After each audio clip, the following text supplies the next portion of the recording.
Friends, आज हम economics के एक और फाड़ू टॉपिक जिसका नाम है ब्रांचेज ऑफ इकोनॉमिक्स उसके ऊपर डिस्कशन करने जा रहे हैं। तो क्यों ना दोस्तों आज कुछ नया सीखते हैं। सबसे पहले हम बात करेंगे इकोनॉमिक्स के मीनिंग को लेकर। इकोनॉमिक्स रियलिटी में है क्या? Economics is the study of use of scarce resources that have alternative uses. It means आप सभी जानते हैं आपकी कंट्री में जो ह्यूमन बीइंग की वांट्स होती हैं वो क्या होती हैं? अनलिमिटेड। और उन ह्यूमन बीइंग की वांट्स को फुलफिल करने के लिए जो हमारी कंट्री की गवर्नमेंट के पास रिसोर्सेज होते हैं वो लिमिटेड होते हैं।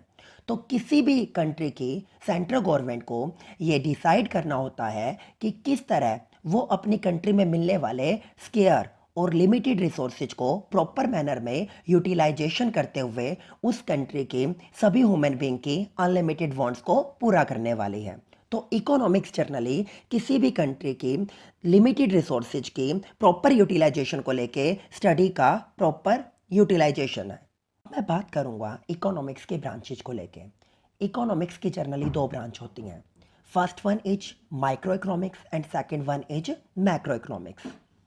अब हम इसके वन बाय वन पॉइंट्स पढ़ेंगे। फर्स्ट पॉइंट हमारा बनता है मीनिंग को लेके।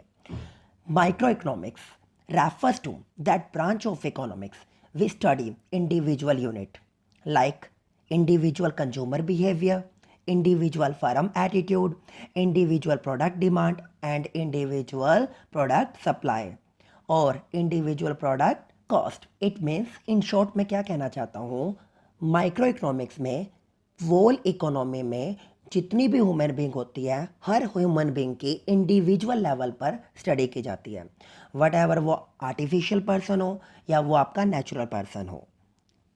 इसके opposite macro economics is that branch of economics which deal with the economy central problems.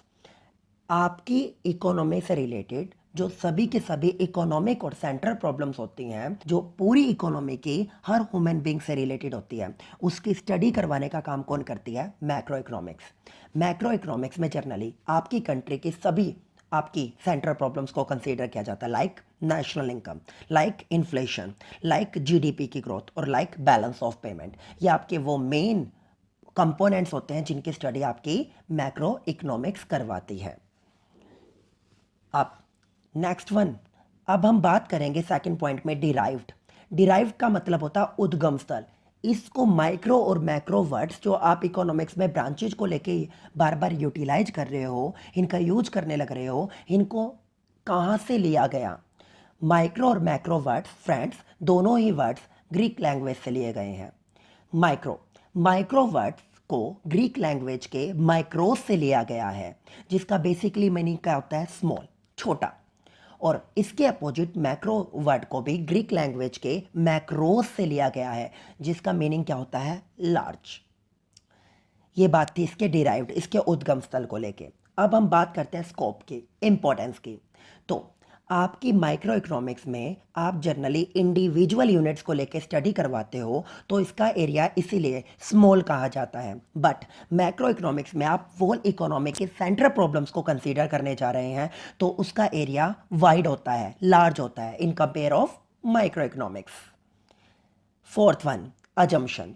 आप जब भी माइक्रो और मैक्रो इकोनॉमिक्स को पढ़ने जा रहे हो तो आपको ये एक्ज्यूम करना पड़ता है इकोनॉमिक्स में कि जब आप माइक्रो इकोनॉमिक्स को स्टडी करोगे तो उस टाइम पीरियड में मैक्रो इकोनॉमिक्स के सभी कंपोनेंट्स को आपको कांस्टेंट मानना पड़ेगा। जब आप मैक्रो इकोनॉमिक्स की स्टडी करने के लिए जाएंगे तो आपको माइक्रो इकोनॉमिक्स के सभी कंपोनेंट्स को कांस्टेंट मान के चलना पड़ेगा, अदरवाइज आप कभी भी इन दोनों के बीच में डिफ्रेंशिएशन नहीं कर पाओगे। लास्ट और फाइनल पॉइंट ये है थियरी। आपकी माइक्रो इकोनॉमिक्स कौन सी थियरी के ऊपर बेस्ड होती हैं? ये जनरली बेस्ड होती हैं आपकी प्रोडक्शन और प्राइस डिटर्मिनेशन थ्योरी के ऊपर। इनका बेसिकली जो फोकस होता है वो किसी भी प्रोडक्ट के प्राइस को लेके होता है, क्योंकि यहाँ पर किसी भी इंडस्ट्री के थ्रू किसी भी प्रोडक्ट को रॉ मटेरियल से फिनिश्ड गुड्स में कन्वर्ट किया जाता है तो उस कन्वर्जन के बाद उसकी जो एक्चुअल कॉस्ट आएगी और उसका जो सेलिंग प्राइस डिसाइड करना है उसका डिटर्मिनेशन करने का काम माइक्रो इकोनॉमिक्स करती है। इसके अपोजिट मैक्रो इकोनॉमिक्स बेस्ड होते हैं generally income theory and employment theory के ऊपर। इसमें आप जनरली किसी भी कंट्री में पाई जाने वाली ह्यूमन बीइंग की टोटल नेशनल इनकम और आपकी पर कैपिटल इनकम की स्टडी की जाती है, प्लस आपकी कंट्री की जो टोटल पॉपुलेशन है उस टोटल पॉपुलेशन में से कितने लोग एम्प्लॉयड और कितने लोग अनएम्प्लॉयड होंगे, उनकी लार्ज स्केल पे स्टडी करवाने का काम कौन करेगी? Macro economics.